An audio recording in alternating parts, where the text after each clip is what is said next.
大家好，我的名字是金世宇, or in English, hello everyone, my name is Shiyu. I am a freshman at Duke University right now. I'm 19 years old, and I went to Terry Sanford.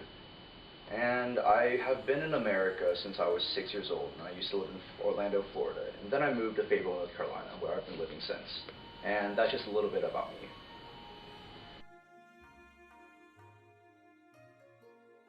I was born in Yantai, which is a small city in China, or it was when I was born. Now it's quite a big, bustling city. It's definitely a very urban area now, awesome. And it was still pretty urban when I was living there. Cool. So do you have any memories from growing up? Like, what's your earliest childhood memory? My earliest childhood memory is probably when we first moved. So my father and my mother are both teaching at a university, so I actually moved with them to live on campus, and I guess that would be my first memories. What did your parents do while they were in China? My father taught calculus, and my mother actually taught English. Okay, now tell me what prompted them to immigrate to the United States?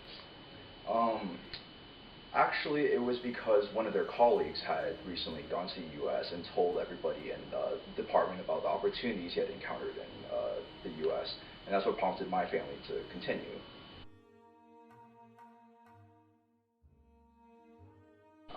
We came here on plane, but the actual way that my entire family moved to America, my father came to the U.S. first, basically to find a job, find a place to live, and kind of get situated before, and kind of like get used to the environment and let us know if it was worth moving over or not. So my mom and me stayed in China for 1 year after my father moved to America, and after we got basically the green light to go, we went on a plane over and we flew to Orlando, Florida when I was 6 years old, and we moved in with my father in his apartment.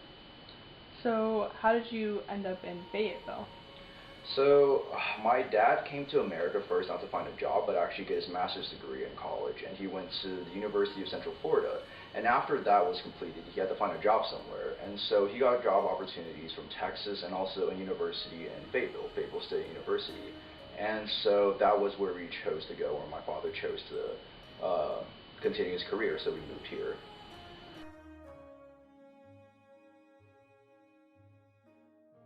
The citizenship process for me, it was a multi-part process, of course. First, just getting your green card, getting your visa, and then renewing it every couple of years. And that I was too young to remember. I wasn't actually involved in the process.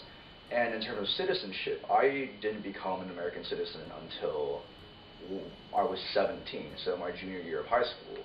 And that was only because I needed a U.S. citizenship to apply for certain scholarships. And since I was only 17, I wasn't involved in any of the citizenship tests. Since I was only 17 and under the legal age of 18, my parents took the citizenship test, became citizens, and I in turn also became a formal U.S. citizen.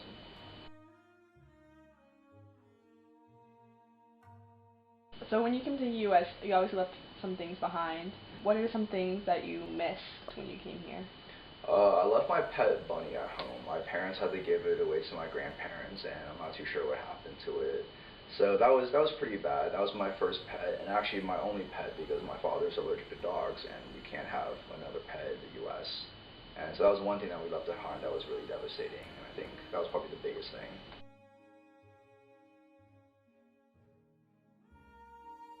So, Shiyu, would you say that it was difficult for you to assimilate to your new life in the United States? I would say it was definitely difficult because, of course, starting a new culture is definitely a tremendously difficult thing to do, and also the language barrier is something that you just can't understate. So, you were enrolled in public school, correct? Yes. So, did they have, like, ESL programs that you were in? There was an ESL program, but the problem of living in Orlando, Florida was that the ESL program was geared towards mainly Spanish. How much English did you speak when you came here? I didn't even know my ABCs. I knew ABC and that the last letter was E, and that was it. So, how did you learn your language skills? Honestly, it was just through struggling in school, meeting new people, trying to learn words as I go, and trying to associate meaning with them, and steadily learning English, practicing at home, speaking with my mother since she was teaching English, and she also knew Chinese, of course. But mostly it was just throwing myself into the mix of American schooling and figuring out my way there. So how did the language barrier have an effect on your social life as far as making friends went? It was definitely tough because, as I said, in Orlando, Florida, even in ESL, which I was in, it was mostly Hispanic children. And so there were no other Chinese kids that I could mingle with and talk to freely. So it was definitely difficult to make friends and just be social in general, and had to really work tough to get to that point. How did you feel about the culture differences? When I was first enrolled in public school, I definitely felt like I was kind of left out. I felt like, especially like in reading class, that was something I just like could not relate to. I didn't understand what was going on. I was just lost, and I just felt like an outcast. But in some classes like math, I would actually felt like I belonged because when it's in math class, it's just numbers really, and that was something that I understood and everybody else understood because math is a universal language. And so that's where I felt like I belonged. That's actually where I started making my friends and most of my progress in English.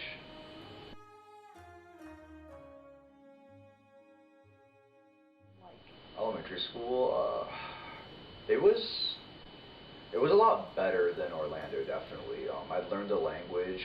Culturally, I was still, I would say, pretty different, but since we were all kids and nobody really cared, and it was just like more interesting to learn about each other than, I guess, discriminate. Nothing like that happened in elementary school. And I think overall, I fit in pretty well in elementary school. Alright, so now moving on to middle school. What was that like?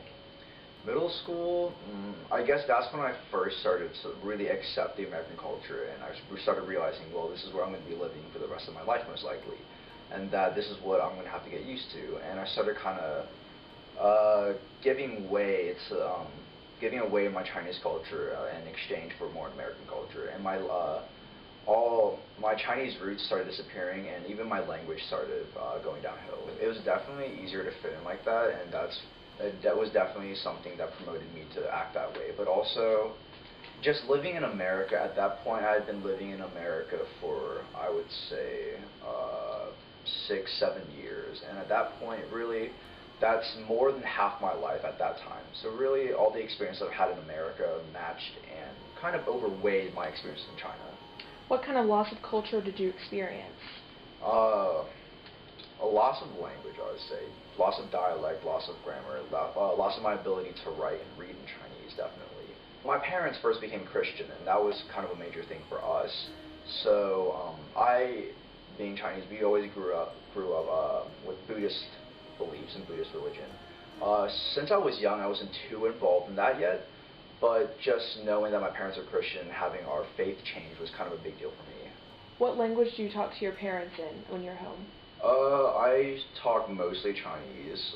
I used to talk only Chinese with my parents at home until recently, around sophomore year, when my grasp on the language started fading a bit, and I had to speak kind of a mix between English and Chinese and throw in some English words when I couldn't find the right word in Chinese for them. Do you think now you still have to translate back to English, or do you read in English? I feel like to some degree I still do translate. Some things still go through my mind first as Chinese before I can communicate them in English. So, moving to high school now. What was that like?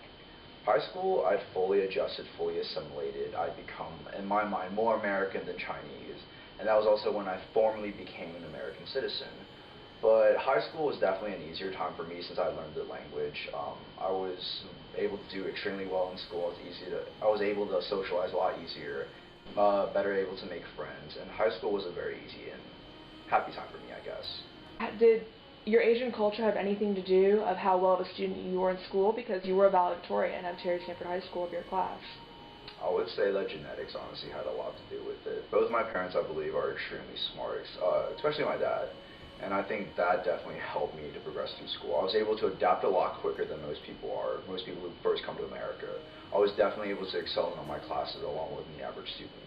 And also I would say that the mindset that my parents had at first was really rigorous in terms of schooling. They wanted me to practice a lot, do all my homework, and just very strict with their parenting. I think that did help me become a better student. But yeah, I would say the Asian culture definitely had a lot to do with it. Outside of school, what other extracurricular activities do you participate in? I've done a lot, mostly STEM-based activities, clubs, volunteer work. I play the violin and I swim.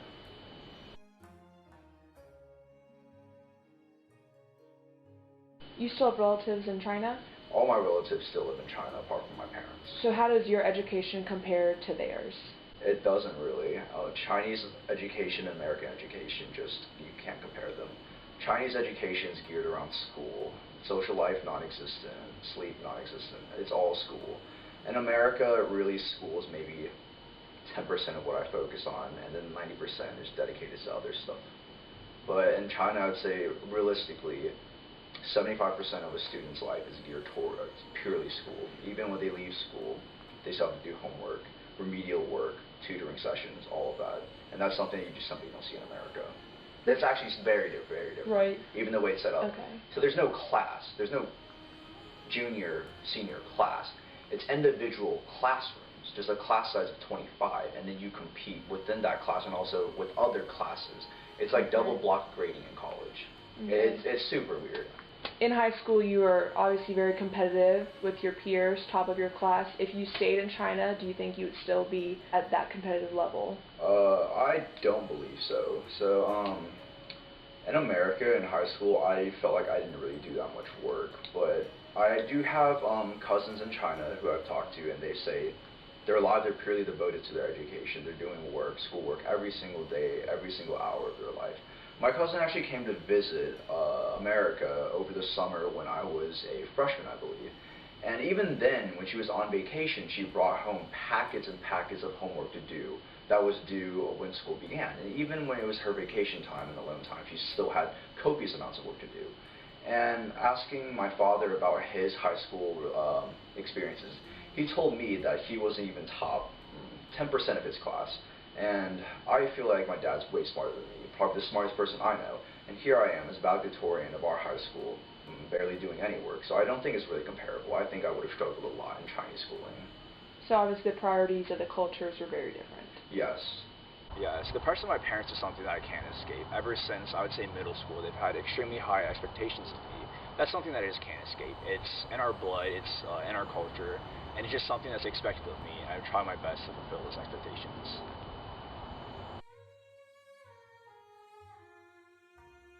So Shiyu, what would you identify yourself as? Asian, American, Chinese? I would definitely identify myself as a Chinese American. I definitely accept the fact that I was born a Chinese person and I always will be Chinese. I have the blood of Chinese blood in me, and it's always going to be there.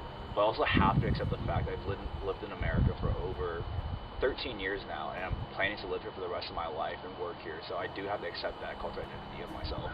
Do you think you'll ever make it back to China? Ever? I imagine myself going back to visit. I've done so many times already, but I don't imagine myself going back for long periods of time to work or finish my studies. The most I would go is to vacation there. Beautiful. How do you think your life would be different if you had grown up in China as opposed to here in Fayetteville, North Carolina?